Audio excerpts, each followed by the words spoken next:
ช่วยล้างยังหัวพระยาอันเป็นเพศหัวกุดนั่นอันเน่าอันเหม็นหือหายแล้วเรานางผู้เป็นเมียก็สวมกอดอยู่หันแลอันนี้แลเหตุเก้าเงามีมาคนตั้งหลายจริงเรียกกันว่าวันเน่าก็เปื่ออันและนาดูราพญาเจ้ากันว่าวันเน่าล่วงไปแล้วหลอดวันลุนนั่นแถมเล่าคนตั้งหลายกล่าวว่าเป็นวันพระญาวันนั่นก็เหตุว่าพระสุริยะเตวบุตรย้ายเข้าสู่ราศีเมษนั่นแลคนต่างหลายพ้องก็เรียกว่าวันพระญาวันปีใหม่นั่นแลที่นั่นพระญาพระเสนาธิโกศลราชาก็ถามพระพุทธเจ้าว่าในเมื่อกาละปีใหม่มาลอดแล้วคนหญิงใจตั้งหลายก็ป้ากันเพี้ยวกวาดยังบานจองหอเฮือนวัดวาอารามขวงเจติยะและขวงไม้สลีมหาโพธิ์เอาน้ำอบน้ำหอมไปอาบองค์สลงสาพาสละพระพุทธเจ้าผู้เฒ่าผู้แก่พ่อแม่ครูบาอาจารย์อุปชาอาจารย์เจ้าล่างพ้องก็ขนทรายเข้าขวงแก้วเจติยะขวงสลีมหาโพธิ์พ้องก็หือตาลเขาน้ำโภชนาอาหารดังอันก็จักมีพระอานิสงส์มากนักดังลือจาเมื่อนั้นพระพุทธเจ้าก็เทศนาว่าดูรามหาราชกตัพพังปุญญังนามะอันชื่อว่ากตัมบุญนั้นย่อมมีพระอานิสงส์มากนักแก่ผู้ใดกระทำแด่แต่แลกันว่าปีใหม่มาฮอดได้ขนทรายใส่วัดวาอารามได้ปล่อยสัตว์ก็ดีจักมีพระอานิสงส์มากนักปันดังอุปตินิทานล่วงแล้วมายังมีจ่ายตุกตะผู้หนึ่งทุกยากไล่เต่าว่ามีศีลมีธรรมบ่ขาดและยังมีในวันหนึ่งนั่นเจ้าใดไปสู่ป่าเพื่อสอดล่าหาพักไม้ก็ได้หันใส่ยังทลายขาวก็มีใจจมชื่นยินดีก็ได้ก็เปียก็ได้หันใส่ยังทรายขาวก็มีใจจมชื่นยินดีก็ได้ก่อเป็นเจติยะงามบ่เศร้าแล้วได้เอาผ้าเขียนหัวโจรนั่นเล่ามาเป็นจอดจุงใจคืออธิษฐานใจว่ากันคาได้เกิดชาติใดไปนาก็ขอให้เกิดเป็นพระเจ้าได้ตรัสรู้มาโปรดโลกสงสารแด่เตออยู่มาบ่พอนานเท่าใดแต่เล่าลอดอายุเท่าแก่เท่าก็ได้ตายไปจากเมืองคนก็ได้เอาตนไปเกิดในห้องฟ้าเลิศเมืองสวรรค์ปลายลูนมาบุญนั้นส่งยู่ได้เกิดมาเป็นพระพุทธเจ้าชื่อตถาคตก็เปื่ออันแลดูรามหาราชปุคละหญิงใจฝูงใดได้ป่วยยังสัตว์ทั้งหลายดังอันก็มีก็จะก็ดีก็จักมีพระอานิสงส์มากนักเป็นดังเมื่อก่อนนั้นยังมีสามเณรตนหนึ่งชื่อว่าติสะเป็นลูกศิษย์พระมหาสารีบุตรเถระเจ้ายังมีในวันหนึ่งนั่นนามหาเถระเจ้าได้เข้ายังนิโรธฌานสมาบัตินั้นเราก็หู้ว่าเน้นหนุ่มเนาจักได้ถึงกาละดับขันทวน7 วันเป็นหมอกจริงจี้บอกหูจะหูจุอันส่วนว่าเน้นนั่นกันหูว่าตนจักตายก็มีใจมองหมุนใหม่ก่อนนบน้อมไว้จ่าอำลามหาเถรเจ้าเพื่อจะไปบอกเล่ายังพ่อแม่ทั้งสองเจ้าก็ได้เตียวลัดห้วยหนองน้อยใหญ่ก็ได้ไปหันใส่ยังผูป่าหลายหลากอันอยู่ในหนองน้ำแห้งมาก ดาตายเจ้าก็เคาะขะนิ่งหมายกึดสอดว่าปูป่านี่จักได้ม้วยมอดดังตัวเฮาลาเฮาก็ได้นำเอาปูป่าไปปล่อยหือใดป้นจากตางกาดก้อยวำวายโดยอานิสงส์หลายอันประเสริฐสามเณรผู้มีใจอันเลิศโดยเมตตาก็ลวดพ้นจากมรณะกับมีกายาจมจื้นปีติตื่นเจยบานก็มีแลดูรามหาราชเจ้าปุคละหญิงใจได้เอาน้ำอบน้ำหอมไปอาบองค์สละสลงยังพระพุทธรูปเจ้าและเจติยะก็ดีได้อาบน้ำดำหัวคนผู้เฒ่าผู้แก่พ่อแม่ครูบาอาจารย์อุปชากับตั้งวงศาพี่น้องตั้งหลายที่ไว้ผู้มีศีลไว้รักษาบ่ขาดย่อมมีพละอานิสงส์มากนักแม่นว่ายังจักใดต้วนเตียวไปมาในวัฏสงสารชาติใดก็ดีก็จักได้สุขสวัสดีบ่ขาดบ่มีภัยยะมาบังเกิดแก่ตัวตนสักคาบแลกันว่าได้ตายจากเมืองคนลุ่มไตก็จักได้เอาตนไปเกิดที่ในห้องฟ้าเลิศกะเสมสีก็มีแลนาตีนั่นพญาปเสนโกศลราชากันว่าได้หูแจงกันว่าได้หูแจงแล้วยังอานิสงส์ปีใหม่ก็มีใจจมชื่นเจยบานก็นมัสการกรมเก่าลาพระพุทธเจ้าคืนสู่ยังที่อยู่แห่งตนก็มีวันนั้นแลตุมเหพระขวันตาตั้นทั้งหลายได้ฟังธรรมดวงป่าเสริฐนี้แล้วจุงปากันตะลงจำจื่อไว้แล้วปฏิบัติไปอย่าได้ขาดอย่าได้ประมาทต่างตานรักษาศีลฟังธรรมไปใจก็จักได้ถึงยังสุขสามประการมีพระนิพพานเป็นตีแล้วบ่อยาจากและนานิธิตังขีญาสังวันลนาวิเศษกาจาห้องเหตุยังอานิสงส์ปีใหม่เมืองก็แล้วเต่านี่ก่อนแล้วสาธุสาธุสาธุอนุโมตาเมถามทุลุงแก้วปีนี้สังขารล่องวันหยังวันจันทร์เนาะปีนี้สังขารล่องวันสังขารล่องวันจันทร์เนาะเปิ้นว่าไว้จะได้แนะทในนี้มันบอกว่าเปิ้นบอกว่าสังขารล่องวันจันทร์สังขารขี่คุดล่องวันจันทร์เนาะไปลุกจากหนอีสานไปสู่หนหรดีนอนสะแกงเนาะนอนสะแกงไปมือซ้ายสังขารนอนสะแกงมือซ้ายถือหอกมือขวาถือขอจ้างว่าโทษมีนางมโหสถะลูกสาวของพญาพรหมมโหระกะมโหระทะมโหสถะในธรรมนี่เนาะนั่งยองยศฮับเอาปีนี้เปิดท้ายว่าอย่างนี้ทำนายว่าปีนี้ฟ้าฝนจักดี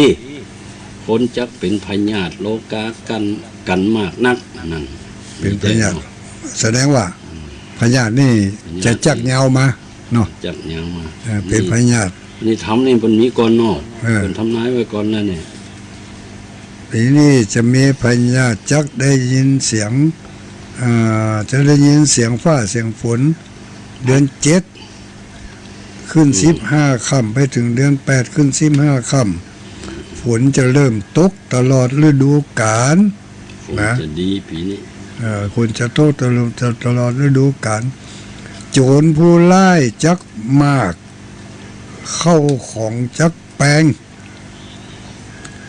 คนในบ้านในเมืองจักเดือดร้อนเนี่ยสรุป เดือดร้อนกัน คนจะตื่นข่าวร้ายอ๋อหลง อย่างเดียวเนี่ย โอจะลดของแผ่นดินดีพอประมาณ ต้นเข้าต้นกล้าออกงวงดีปานกลาง คนเกิดวันพุธ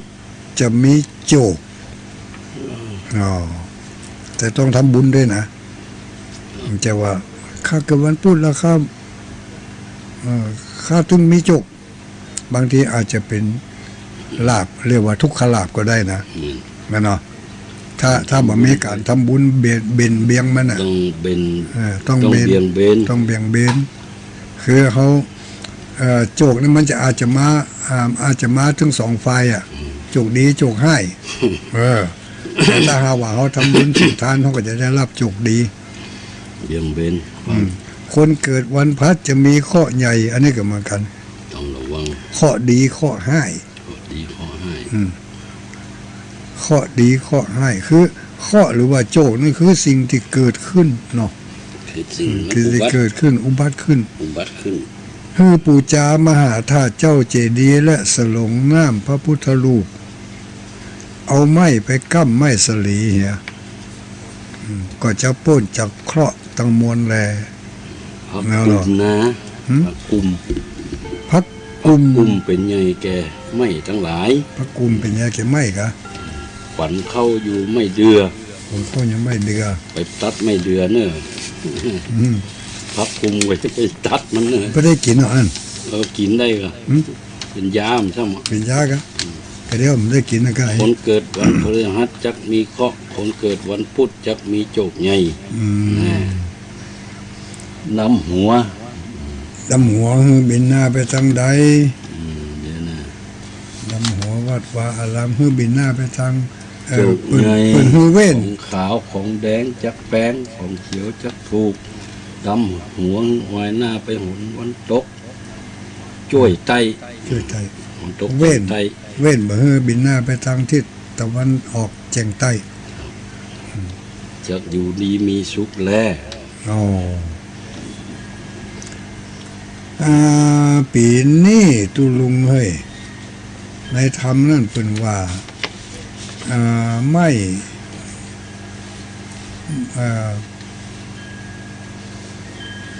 อาลับมิ่งเมืองอย่าประมาทโดยเหตุข้อเพื่อขอเดชะบารมีของพระพุทธพระธรรมพระสังฆเจ้าช่วยคุ้มครองประทานจุกหลากเมื่อแล้วปีนี้นี่นกเก้าเป็นใหญ่แกสัตว์สองตีนไม่ห้าแกไม่ห้าเป็นใหญ่ก็ไม่ห้าเป็นพญาไม่ ไม่ห้าเป็นแต่ไม่เป็นใหญ่คือไม่ ไม่แง่วะ ที่ ไม่แง่ อันนั้น เป็นใหญ่ ของอันนั้นตำราของวัดธาตุค อืม ำตำราของวัดธาตุคำไปเห็นยัง อันนี้นี่คำนวณตามวันเดือนปีนั่นเนาะ เดือนปีนั้น แต่ว่าใน แต่ ธรรม ในธรรมเนี่ยมัน เป็น ของ ลักกระ กระด้า ด้าง งลักกระด้างมันได้ไหลไปตามวันเดือนปี อันนั้นเป็นเอาไปตาม ตามที่คำนวณออกมา คำนวณออก ปีนี้นางเทวดาวางเครื่องประดับทิศบุรพาปาปลักษณาทิศผายับอีหลงปาปะเคาะจะอย่างไรก็ตามญาติโยมทั้งหลาย มันเป็นปริศนาธรรมอย่างที่ว่าไว้ตั้งแต่ต้นเนาะปริศนาธรรมเหล่านี้เขาก็ศึกษาให้เข้าใจ แล้วเขาก็ปฏิบัติไปตามสมควรแก่กาลละตามสมควรแก่กาลละตามสมควรแก่ยุคแก่สมัยอย่างเดียวเนี่ยเป็นว่าวันสังขารล่องก็มีการส่งสังขารไปจุ่มนุมกันเนาะที่ตาน้ำใหญ่ แต่ในเมื่อเหตุการณ์มันเกิดขึ้นมาอย่างเขาก็ต้องประยุกต์ละอย่างเนี้ยก็ต้องปรับกัน ต้องปรับประยุกต์กันให้มันเข้ากับเหตุกับการกับกาลสมัย อันใดควรอันใดบ่ควรอย่างใดเขาก็เอาที่มันดีว่านั่นน่ะนะเอา เอาที่มันดีนักๆว่า ปรับเปลี่ยนพฤติ ปรับ กรรม เปลี่ยนพฤติกรรมจากเคยมักง่ายเคยสะดวกสบายเคยกินข้าวเอามือเจ็ดตะกร้ำก็มาล้างเนี่ยเนาะล้างมือให้มันสะอาดให้กูขาบกูมือ ก็เป็นการเป็นทำให้คนมีสติเหมือนกัน ทำให้มีสติ มีสมาธิมีสติตลอดถ้า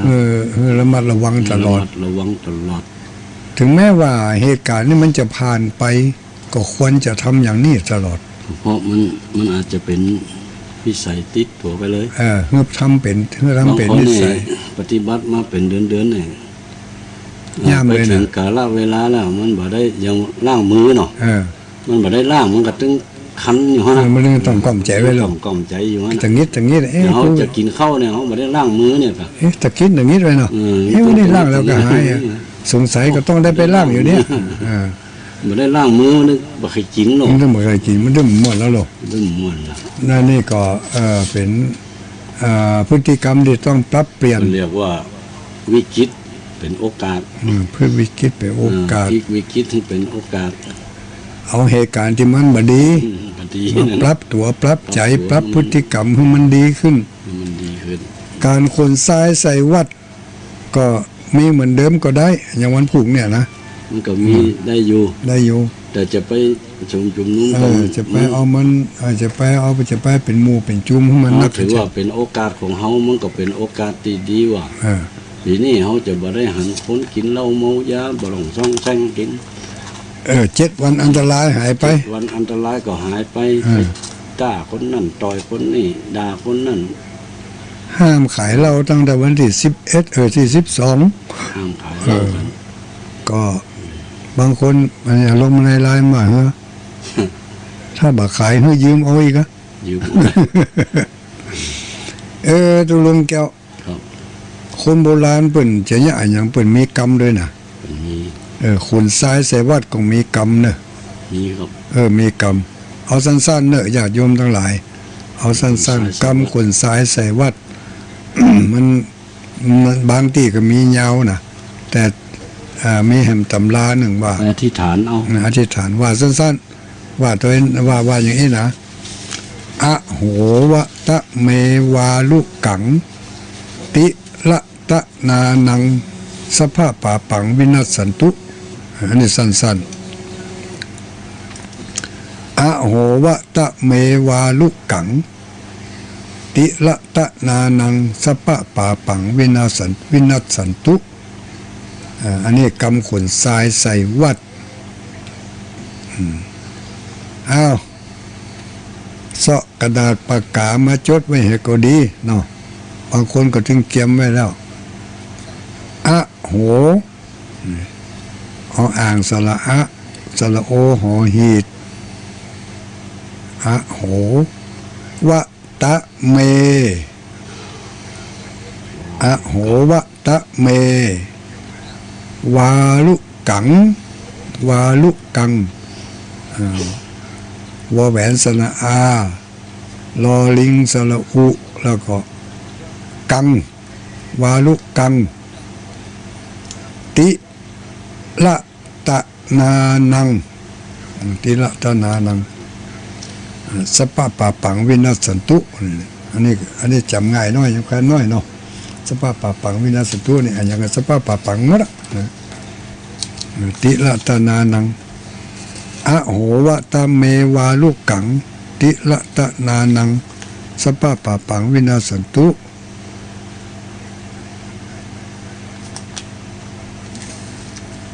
อันนี้กำขนทรายใส่วัดญาติโยมทั้งหลายจะปัดเคราะห์ปัดน้ำปัดโรคปัดภัยก็เพื่อไปปัดสิ่งเสนียดจันไรทั้งหลายออกจากตัว โดยการไปช่วยทำความสะอาดห้องน้ำห้องสุขาช่วยกวาดวัดกวาดวานี่คือกวาดเสนียดจันไรออกจากเนื้อจากตัว ถือโอกาสวันปีใหม่นี่แหละ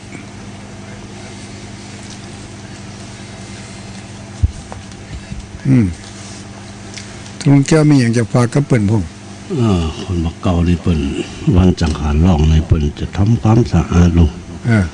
บางจองของตีมุ่งมอนสลีเปิ่นจะเอามาซักมาตักมาทำความสะอาดหมดวันนี้นะวันที่10 ถ้าลูกมันถามว่าแม่มันซักผ้าเด็กไงอ่ะพวกเราสังขารล่องมันก็ล่อวันสังขารล่องเป็นมุ่งมอนตีนอนตีอยู่ก็เอาไปว่าวันสังขารล่องนี่วันจังหารล่องวันนี้ถึงว่าจะนี่มันก็ถึงได้ทำอยู่ดีเนาะทำเป็นเป็นเรียกว่าทำเป็นประเพณีมันเป็นค่ายเป็นประเพณีของคนบักเก่าถ้าวันจังขานล่องนี่เป็นจะไล่เสนียดจังไล่มาลูกของได้ตีมันอยู่ในบ้านในจองตีมันเก่ามันขำมันขามันบัดนี้ใจบัดนี้อย่างก็เอาขวางเอาอย่างไปจะไปละเอาไว้อันใดดีขายก็ขายเป็นของเก่าไปอันใดตีมันใจได้ก็เก็บไว้ใจไว้อย่างพอใจได้ก็ใจอันใดตีมันใจไม่ได้แล้วก็จะไปเก็บสะสมมันเป็นสิ่งเก่าสิ่งเก่าๆมันของเก่าๆแก่ๆเนาะเก่าแก่ๆแล้วมันความจริงมันก็ไว้มันก็ดีแต่ว่ามันบางอย่างก็ควรจะทิ้งได้ละบางอย่างก็ควรจะทิ้งอันนี้กับคนอย่างนี้นั่นเป็นบอกนาฬิกาตายผมเดียวไว้ในบ้านนะผมบดีเอาติดบ้านนะนาฬิกาตายนะนาฬิกาที่ตายแล้วนะทำมันรู้เลยนะทำมันรู้ผมบอกเอาติดบ้านเลยเป็นเสน่ห์กันมันเป็นของเสน่ห์มันเป็นของตายว่ะนาฬิกาที่มันตายแล้วไอ้น่ะเอามาไว้กับบ้านกับจองคนบักเก่านี่เปิ่นมีกุศโลบายเปิ่นมีเคล็ดลับเนาะมีเคล็ดลับยังห้างตอห้างแตนนี่ห้างเก่านี่บัดนี้เอามาไว้ในบ้านของเป่าแล้วมาไว้อย่างบ้านของเป็นละเป็นขว้างเนาะมันเป่าโล่งบางพงนี่โหเก็บห้างตอห้างแตนไว้เนาะ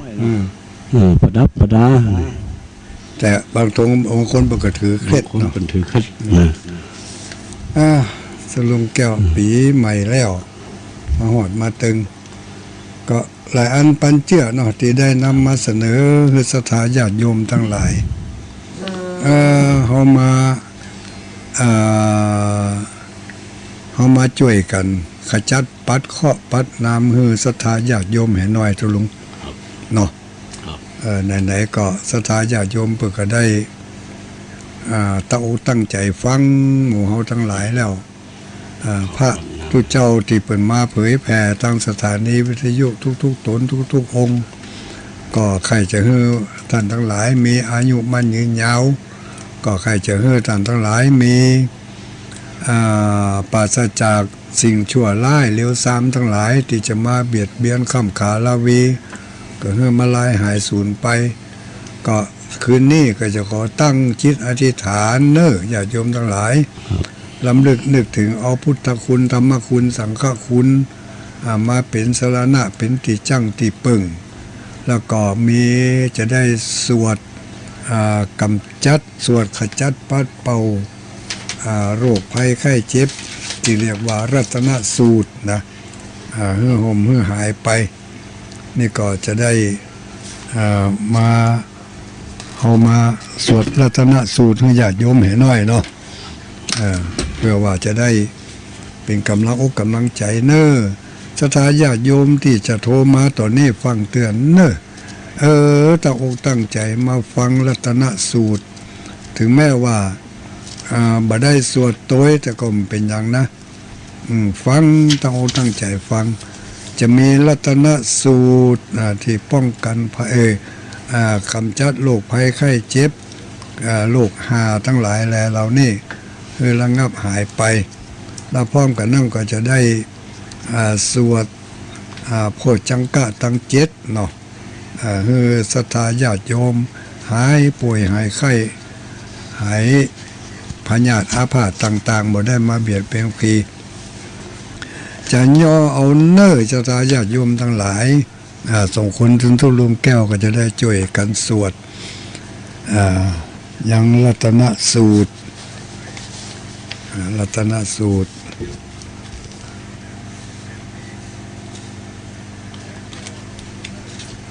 ยังกินจิ เอาอัน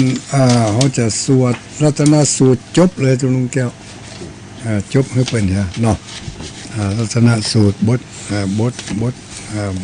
บทเต็มรัตนะบ่ได้ย่อละแต่ว่าก็เขาเบาหลายบทนะเอาการรัตนสูตรอย่างเดียวเริ่มต้นตั้งนะโมก่อนเนาะสตาญาติโยมทั้งหลายเน้อน้อมจิตน้อมใจเน้อ นะโมตัสสะภะคะวะโตอะระหะโตสัมมาสัมพุทธัสสะนะโมตัสสะวะโตอะระหะโตสัมมาสัมพุทธัสสะนะโมตัสสะวะโตอะระหะโตสัมมาพุทธัสสะพุทธังจีวิตังญาวะนิพพานังสารนังกัจฉามิธัมมังญาวะนิพพานังสารนังกัจฉามิสังฆังจีวิตังญาวะนิพพานังสารนังกัจฉามิตุติยัมปิพุทธังจีวิตังญาวะนิพพานังสารนังกัจฉามิตุติยัมปิธัมมังจีวิตังญาวะนิพพานังสารนังกัจฉามิตุติยัมปิสังฆังจีวิตังญาวะนิพพานังสารนังกัจฉามิตาติพุทธังจีวิตังญาวะนิพพานังสารนังกัจฉามิตาติยัมปิจีวิตังญาวะนิพพานังสารนังกัจฉามิตาติยัมปิสังฆังจีวิตังญาวะนิพพานังสารนังกัจฉามิราชาตุวาโจระตุวามนุสสะตุวาอามนุสสะอาคิตุวาอุตกาตุวาปิสาจตุวาขานุกาตุวากันตกาตุวานากาตาตุวาชนะปัทาโรคาตุวาอาสัตธัมมาตุวาอาสันติติตุวาอาสัพพุริสตุวาจันทหติอาสามิกาโกนากุกุลาหิวิสิกรรมณิสัปปติปิอาจตาราสาสุการะมหิงสายคาสัตถิหินานาพยาตุวานานาโรคาตุวานานาทวาตุวาอารักขังกาหันตุต่อไปเป็นบทสวดรัตนสูตรเนอยานิทัพพุตานิสมาคาตานิปุมมานิวายานิวาอันตาลิเกสะเปวะพุตาสุมานาภวันตุอาโทปิสุนันตุภาสิตังตัสสมาหิพุตานิสาเมตาสะเพเมตังกาโรธาสิยาปัจจายติวาจารโตจาหารติเยภาลิงตัสสมาลักขตาอปามาตายังกินชีวิตังอิทาวาหูรังวาสักเขสุวายังปณิตังนะโนสัมมังอาทิตาถาคาเตนะอิธัมปีพุเทระตานังปณิตังเอเตนะสัจเจนะสุวัติหุนทุขายังวิลาคังอามาตังยะทัสสะขาสกายมุนีสมาหิโตนะเตนะธัมเมนะสัมมัติกินจิอิธัมปิเมรตานังปานิตังเอเตนะสัจเจนะสุวัติหุนตุยัมพุทธเสโทปริวันนายิสุจิงนันตาริกัญญามาหุสมาธินาเตนะสโมนาวิสติอิธัมปิธัมเมรตานังปานิตังเอเตนะสัจเจนะสุวัติหุนตุเยปุคาลาอัฏฐสัตตัง